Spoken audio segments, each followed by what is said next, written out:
तो आज हम बात कर रहे हैं एरिक रीस की 2011 की मशहूर किताब द लीन स्टार्टअप। ये वो किताब है जिसने स्टार्टअप्स की दुनिया में काफी हलचल मचाई थी। हाँ बिल्कुल। आज भी ये उतनी ही जरूरी क्यों है, खासकर जब माहौल इतना अनिश्चित सा है। चलिए इसके जो अहम आइडियाज हैं ना, और आज ये कितने काम के हैं, इसी को थोड़ा खंगालते हैं। बिल्कुल, ये किताब ना वाकई एक अलग नजरिया लेकर आई थी। वो जो पुराने तरीके थे ना, लंबे चौड़े बिजनेस प्लान्स बनाना, सालों तक प्रोडक्ट छुपा के रखना, हाँ, वो सीक्रेसी वाला। हाँ, उसको इसने सीधी चुनौती दी। इसका मूल मंत्र है, भाई जल्दी मैदान में उतरो, ग्राहकों से लगातार सीखते रहो और सिर्फ अंदाजों कर नहीं, बल्कि असली डेटा और जिसे ये वैलिडेटेड लर्निंग कहती है, उसके दम पर आगे बढ़ो। ये एक तरह से अनिश्चितता में रास्ता दिखाने वाला कंपस है। हाँ, और इसका सबसे फेमस आइडिया है वो build measure learn feedback loop, है ना? वही, बिल्कुल वही। पहले प्रोडक्ट का एक बेसिक वर्जन बनाओ, जिसे मिनिमम वायबल प्रोडक्ट या एमवीपी कहते हैं। हाँ, एमवीपी। बस इतना कि असली यूजर्स से कुछ फीडबैक मिल सके। हाँ, फिर देखो, उसको नापो कि लोग उसे इस्तेमाल कैसे कर रहे हैं। ठीक है। और आखिर में उस डेटा से सीखो बिल्कुल, कि भाई रास्ता बदलना है, जिसे पिवट कहते हैं, या इसी पर टिके रहना है, परसीवियर। सुनने में तो ये बड़ा सीधा लगता है, पर मुझे लगता है इसे सही से करना ये असली खेल है। सही कहा। और यहीं पर वो वैलिडेटेड लर्निंग वाली बात आती है। इसका असली मतलब समझना जरूरी है। ये सिर्फ कितने डाउनलोड हुए या वेबसाइट पर कितने लोग आए, वो नहीं है। अच्छा, सतही मैट्रिक्स नहीं। हाँ, ये वो गहरी सीख है जो बताती है कि आपके बिजनेस के बारे में जो आपकी धारणाएं थीं, वो सच में काम कर रहे हैं या नहीं। क्या लोग वाकई इस प्रॉब्लम का हल चाहते भी हैं? क्या वो पैसे देंगे इसके लिए? और इसी से जुड़ा है वो इनोवेशन अकाउंटिंग का कॉन्सेप्ट। मतलब उन मैट्रिक्स पर फोकस करो जो सच में बिजनेस की सेहत बता रहे हैं। जैसे कितने ग्राहक जुड़े रहे, रिटेंशन रेट क्या है, या हर ग्राहक से कितनी कमाई हो रही है, न कि सिर्फ वो दिखावटी नंबर जो शायद अच्छा लगे पर बिजनेस आगे ना बढ़ा रहे हो। अच्छा, तो फैंसी डैशबोर्ड से ज्यादा जरूरी है ये जानना कि भाई बिजनेस सच में चल रहा है या बस हवा में है। और मान लीजिए डेटा कहता है कि जो शुरू में सोचा था वो आइडिया उतना दमदार नहीं है, तब? हाँ, तब आते हैं वो दो रास्ते जिसका जिक्र किताब करती है, पिवट या परसिवियर। और ये फैसला लेना तो बहुत मुश्किल होता होगा, मुझे लगता है। हाँ, बहुत मुश्किल। देखिए, पिवट का मतलब कोई छोटा मोटा बदलाव नहीं है। ये है बिजनेस के मूल आधार में बड़ा फेरबदल। जैसे कि आप अपना टारगेट ग्राहक बदल दें, या जिस प्रॉब्लम को सॉल्व कर रहे थे वो बदल दें, या रेवेन्यू मॉडल ही पूरा बदल डालें। ये एक स्ट्रेटेजिक बदलाव है।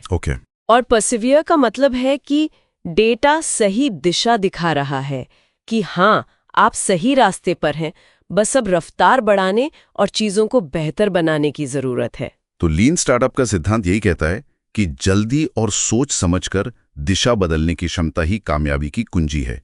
ये नहीं कि शुरू में ही सब कुछ परफेक्ट हो। बिल्कुल, वो परफेक्शन का इंतजार नहीं करना है। जैसे ड्रॉपबॉक्स का उदाहरण है, उन्होंने तो प्रोडक्ट बनाने से भी पहले एक सिंपल वीडियो डेमो बनाया था, एक तरह का MVP। अरे वाह, वीडियो डेमो, MVP? हाँ, सिर्फ ये देखने के लिए कि लोग आइडिया में इंटरेस्टेड हैं भी या नहीं। ये फ्रेमवर्क सुनने में तो बहुत ही प्रैक्टिकल लगता है, खासकर आज के डिजिटल दौर में जहां चीजें इतनी तेजी से बदलती हैं। Startups, product managers. हाँ, और सिर्फ स्टार्टअप ही नहीं, बड़ी कंपनियों की जो इनोवेशन टीम्स होती है ना, वो भी इसे इस्तेमाल कर सकती हैं। डेटा के आधार पर फैसले लेना तो हमेशा ही बेहतर होता है। हाँ, वो तो है। लेकिन इसकी कुछ सीमाएं भी हैं, कुछ आलोचनाएं भी होती हैं, उन पे भी बात करनी चाहिए। हाँ जरूर, क्या है वो? एक तो कई बार लगता है कि कुछ कॉन्सेप्ट्स ना किताब में बार बार दोहराए से गए हैं, थोड़ी रेपिटेटिव हो सकती है। अच्छा। और दूसरी बात, ये काफी हद तक मानकर चलती है कि ग्राहक ढूंढना और उनसे फटाफट फीडबैक लेना हमेशा मुमकिन और आसान है, जो शायद हमेशा ना हो। हाँ, सोचिए अगर आप कोई बहुत कॉम्प्लेक्स हार्डवेयर बना रहे हो, या मान लीजिए हेल्थ केयर जैसा सेक्टर हो जहाँ बहुत रेगुलेशंस है। हाँ, वहाँ MVP बनाना और जल्दी जल्दी बदलना मुश्किल होगा, शायद उतना आसान न हो, है ना?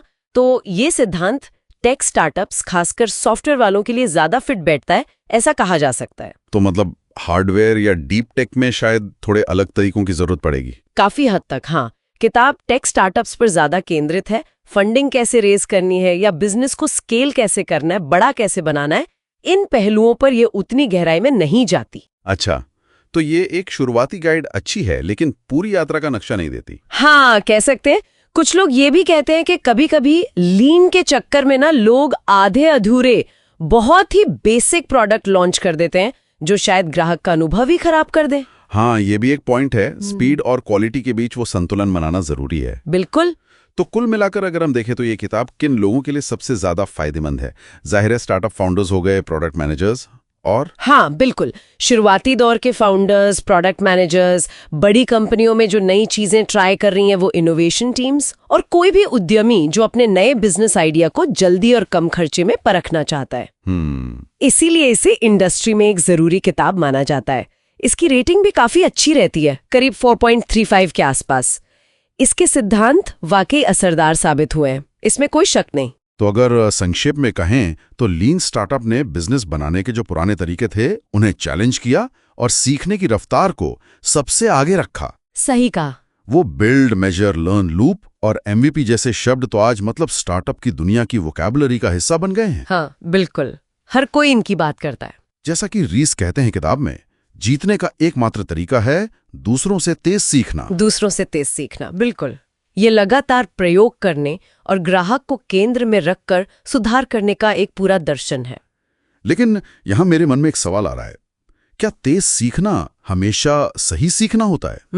अच्छा सवाल है। कहीं ऐसा तो नहीं कि रफ्तार के चक्कर में, उस स्पीड के जुनून में हम गहरी सोच या एक मजबूत बुनियाद बनाने या शायद कभी-कभी नैतिक पहलुओं को भी नजरअंदाज कर दें? ये सोचने वाली बात है, बिल्कुल। इस पर शायद सोचने की जरूरत है।